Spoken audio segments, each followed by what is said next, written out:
तो एवरीवन, स्वागत है एक बार फिर आपके चैनल आर के स्टडी पॉइंट 99 पर। और जैसे कि अपने जो है प्रारंभ बैच चल रहा था, उसके अंदर जो है हमने 3 चैप्टर कर लिए क्लास 12 ज्योग्राफी के।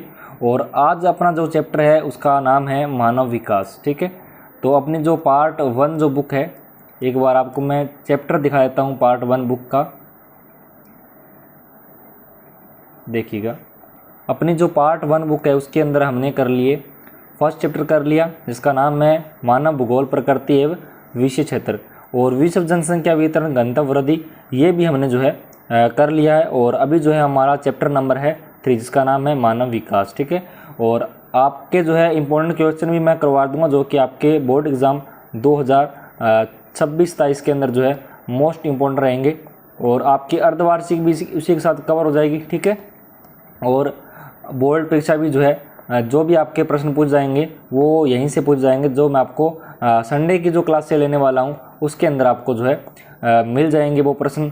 जो इम्पोर्टेंट क्वेश्चन की जो पीडीएफ है वो मैं टेलीग्राम पे डाल दिया करूँगा।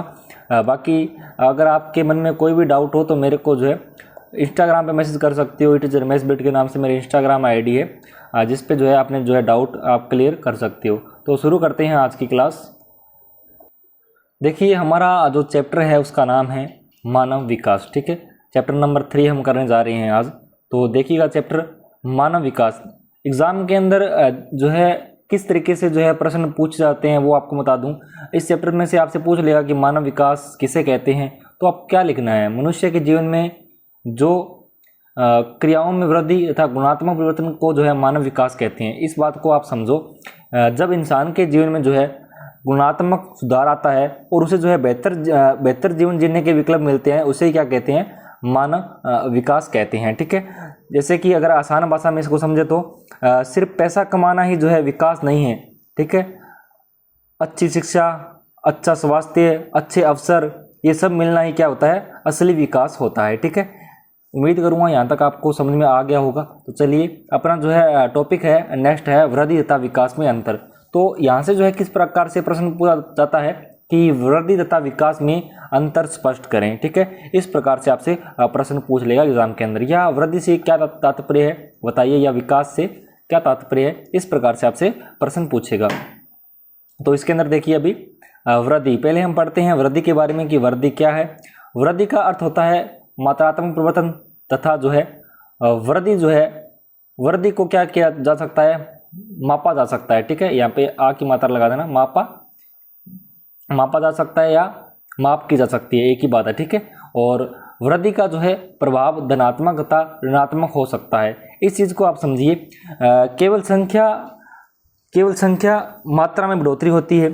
ठीक है, वृद्धि के अंदर। और इसमें क्या है, क्या होता है, जैसे कि आय बढ़ना, जनसंख्या बढ़ना, ये जो है सकारात्मक और नकारात्मक दोनों ही हो सकती है। ठीक है, चलिए अब बात आती है विकास की। हमने पढ़ा, क्या पढ़ा, हमने पढ़ा वृद्धि की वृद्धि किसे कहते हैं। ठीक है, तो ये क्या है, वृद्धि का अर्थ क्या होता है, मात्रात्मक परिवर्तन तथा विवृद्धि की जो है मापा जा सकता है वृद्धि को। ठीक है, ये मात्रात्मक होती है। वृद्धि का जो है प्रभाव धनात्मक तथा ऋणात्मक हो सकता है। और वृद्धि जो है इसके अंदर क्या होता है कि उदाहरण के अंदर आप लिख सकते हो, जैसे कि आय बढ़ना, जनसंख्या बढ़ना। ठीक है, इतना आप करोगे तो भी आपके नंबर बढ़िया मिलेंगे आपको। ठीक है, विकास का अर्थ होता है गुणात्मक परिवर्तन तथा जो है क्रियाओं में वृद्धि। तो इसमें क्या होता है कि गुणवत्ता में सुधार होता है। ठीक है, जैसे कि जीवन का स्तर बेहतर होना, यह हमेशा जो है सकारात्मक होता है। ठीक है, विकास तब तक नहीं हो सकता जब तक जो है वर्तमान की जो स्थिति है उसमें सुधार ना हो। ठीक है, अब ऐसे मान लो कि अगर आपके घर की स्थिति कमज़ोर है, ठीक है, और यही चीज़ चलती आ रही है और आगे भी निरंतर चल रही है, तो कैसे कह सकते हैं कि आप विकास कर रहे हो। ठीक है, विकास कब होता है, जब हर जो है सेवाएं आपके पास उपलब्ध हो। ठीक है, अच्छी शिक्षा आप ले रहे हो, तब होता है विकास। ठीक है, अब बात आती है सार्थक जीवन की कि सार्थक जीवन किसे कहते हैं। एग्जाम में प्रश्न पूछ लेता है कि सार्थक जीवन किसे कहते हैं, क्या तात्पर्य है उसके बताइए आप। तो क्या लिखोगे आप इसके अंदर वो देखिएगा। सार्थक जीवन के अंदर आपको देखना है, हाँ जी, सार्थक जीवन का अर्थ है जीवन में जो है जीवन स्वस्थ हो, जीवन में एक उद्देश्य होना चाहिए, व्यक्ति को स्वस्थ रहना चाहिए और समाज से जो है जुड़ा होना चाहिए। सार्थक जीवन क्या है भाई? एक तो देखो कोई किसी प्रकार से जो है बीमारी ना लगी हो शरीर को, ठीक है, वो स्वस्थ होना चाहिए। मनुष्य का कोई ना कोई एक ऐसा लक्ष्य होना चाहिए जिसे जो है वो प्राप्त करना चाहता है, और वो क्या है, समाज में जो है जुड़ा होना चाहिए, सबके साथ जो है मिलजुल कर रहता हो। यही क्या है, ये सार्थक जीवन है। तो इसमें कोई रट्टा मारने वाली बात है ही नहीं। अगर आपको याद हो गया हो तो क्लास को लाइक कर दीजिए और कमेंट जरूर कर देना, और जो चैनल पे पहली बार आए हैं चैनल को सब्सक्राइब जरूर कर लेना, ठीक है। मानव विकास के केंद्र बिंदु, स्वास्थ्य, शिक्षा, संसाधनों तक पहुंच, ये क्या है, मानव विकास के जो है एक केंद्र बिंदु है।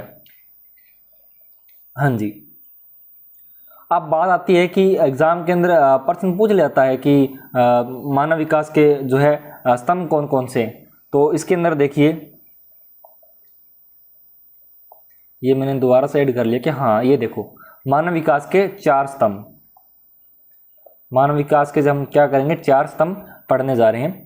एग्जाम में प्रश्न पूछ लिया जाता है कि मानव विकास के 4 स्तंभ कौन कौन से हैं, तथा उसको जो है विस्तार पूर्वक समझाइए, या समता को समझाइए, सतत पोषण को समझाइए। तो ये सब हमको क्या है पता होना चाहिए कि इसका अर्थ क्या है।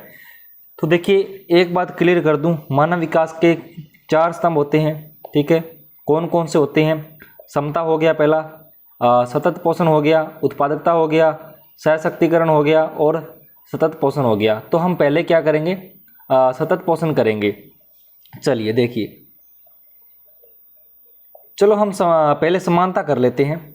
समानता क्या है? देखिए समानता क्या है, यानी कि सभी को बराबर का अवसर मिले, वही क्या है, समानता है। यानी समता का अर्थ यहाँ पे क्या है, समानता से है। किससे है? समानता से। समता का अर्थ क्या होता है? समानता, यानी कि सबको जो है बराबर अवसर मिले। और जो दूसरा है इसके अंदर देखिएगा, चलो पहले ये हम यहाँ से कर लेते हैं ना, सतत पोषण से कर लेते हैं। इसके अंदर देखिएगा,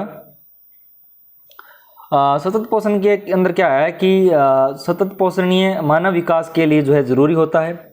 इसका अर्थ होता है कि साधनों का इस्तेमाल ऐसे करें कि जिससे जो है आगे वाली जो पीढ़ी है, पीढ़ी को जो संसाधनों की जो है कमी ना हो, कि इस प्रकार से साधनों का प्रयोग करना है कि आगे जो पीढ़ी आ रही है ना उनको दिक्कत ना हो। जैसे मान लो आज जो है बाइकें हैं, बाइक हो गई, गाड़ियां हो गई, लोग जो है अंधाधुंध से जो है प्रयोग कर रहे हैं। मान लो कि पेट्रोल ख़त्म हो गया, डीजल ख़त्म हो गया, तो आने वाली जो है पीढ़ी इसका जो है साधनों का उपयोग कर पाएगी?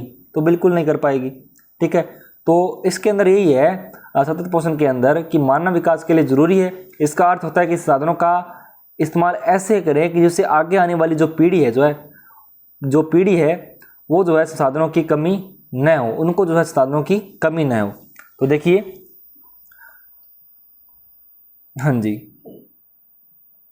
मेन मोटिव तो इसके अंदर यही है कि जो बात है मेन वो यही है कि साधनों का उपयोग इस तरीके से हो कि आने वाली जो है पीढ़ियों को कमी ना हो। आप इतना लिख दोगे तो भी आपका सही होगा।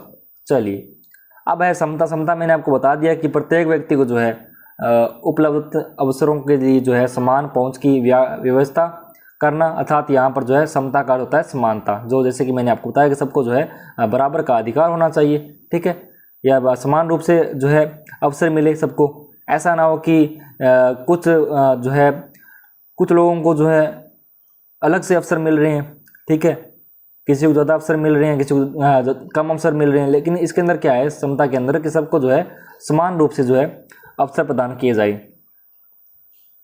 तो अपना नेक्स्ट है तीसरा, उत्पादकता।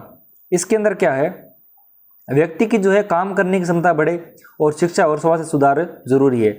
इसके अंदर क्या है कि मानव श्रम या मानव कार्यों के धर्म में जो है लोगों को समर्थ और सक्षम बनाकर जो है मानव श्रम की उत्पादकता को नियंत्रण बेहतर बनाना चाहिए। बस मेन बात इसके अंदर ये है, आप इसके अंदर देखिएगा कि व्यक्ति की जो है काम करने की क्षमता बढ़े और शिक्षा और स्वास्थ्य सुधार जरूरी है। इसके अंदर आप इतना लिख सकती हो। आप इसको जो है नोट कर लेना, जो नोट्स आपको मैं करवा रहा हूँ उसको नोट कर लेना। लोगों के ज्ञान तथा चिकित्सा सुविधा को बढ़ाना चाहिए। जैसे कि मैंने आपको बताया इसके अंदर कि शिक्षा और स्वास्थ्य सुधार जरूरी है, ठीक है। चलिए, सशक्तिकरण के अंदर देखिएगा, आर्थिक, इसके अंदर देखिए आर्थिक व सामाजिक पिछड़े हुए लोगों को जो है समर्थ बनाना, जिससे जो है वह विकल्प चुनने के लिए स्वतंत्र हो। इस तरह के विकल्प जो है सशक्तिकरण समाज को मजबूती प्रदान करता है। यानी कि मेन मोटिव इसके अंदर ये है कि जो है समाज को जो है स्वतंत्र बनाना, जो समाज जो है वो स्वतंत्र हो सके, उससे जो है वो अपना रास्ता खुद जो है स्वतंत्र रूप से जो है चुन सके, लोगों को जो है निर्णय लेने की जो है आज़ादी मिले, और क्या खासकर गरीब और कमज़ोर वर्ग को। इसके अंदर यही बात है, लोगों को जो है निर्णय लेने की जो है आज़ादी मिले, खासकर किनको, जो गरीब और कमज़ोर वर्ग के लोग हैं उनको। ठीक है, इसके अंदर आपको इतना लिखना है। मानव विकास के 4 उपागम। आय उपागम पहला, अगर आपसे पूछ ले कि मानव विकास के 4 उपागम कौन कौन से हैं तो आपको लिखने हैं और बताने भी है। तो देखिए, पहला है आय उपागम, ठीक है, दूसरा है कल्याण उपागम, और तीसरा है आधारभूत आवश्यकता उपागम, क्षमता उपागम। तो पहला हम पढ़ने जा रहे हैं आय उपागम। चलिए, इसके अंदर क्या है कि जितनी ज़्यादा आय उतना ज़्यादा क्या है विकास, केवल पैसे पर ध्यान देता है। ठीक है, इसके अंदर ये देखिए कि मानव विकास का सबसे पुराना उपागम है। इस उपागम को जो है मानव विकास की आय के साथ जो है जोड़कर देखा जाता है। आय का स्तर ऊंचा है या तो मानव विकास भी ऊंचा माना जाता है। ठीक है, अगर उसकी जो है आय है ना, जितना ज़्यादा उसकी आय है तो उतना ज़्यादा क्या होगा, उसका विकास होगा। इसके अंदर आपको यही समझना है इस बात को। उसके बाद में नेक्स्ट क्या है अपना कल्याण उपागम। इस उपागम में जो है मानव को लाभार्थी के रूप में देखा जाता है। लोग जो है विकास में प्रतिभागी नहीं है। सरकार कल्याण पर जो है अधिक व्यय करके मानव विकास के स्तरों में जो है वृद्धि करने के लिए जिम्मेदार है। इसके अंदर क्या है, सरकार लोगों को जो है सुविधाएं देती है, जैसे जो है शिक्षा, स्वास्थ्य। लोग जो है सरकार पर निर्भर हो जाते हैं। इसकी कमी यही है कि लोग जो है सरकार पर निर्भर हो जाते हैं। चलिए, तीसरा है अपना आधारभूत आवश्यकताओं का उपागम।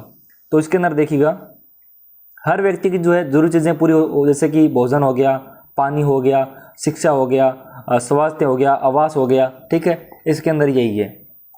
यह उपागम जो है प्रस्तावित किया ILO ने। 6 न्यूनतम आवश्यकताओं की पहचान की गई। पहला क्या था, शिक्षा, भोजन, जल आपूर्ति, स्वास्थ्य। ठीक है, आधारभूत आवश्यकता के अंदर आप सभी को पता है कि अपने आप की जो है आधारभूत आवश्यकता क्या है। शिक्षा हो गया, भोजन हो गया, आवास हो गया, स्वास्थ्य हो गया, ठीक है, जल की आपूर्ति होगी। ये क्या है, ये 6 जो है न्यूनतम आवश्यकताओं की पहचान है। मानव को सबसे पहले इन्हीं चीज़ों की आवश्यकता होती है। मानव के विकल्पों के प्रश्न की उपेक्षा की गई है। मानव विकास क्यों जरूरी है, देश के विकास के लिए ज़रूरी है, मानव समाज के विकास के लिए ज़रूरी है, नई तकनीकों के विकास के लिए ज़रूरी है, साधनों के उपयोग के लिए ज़रूरी है। ठीक है, तो ये जो है अपना जो है आज चैप्टर जो है 3 यहाँ पे कंप्लीट हुआ।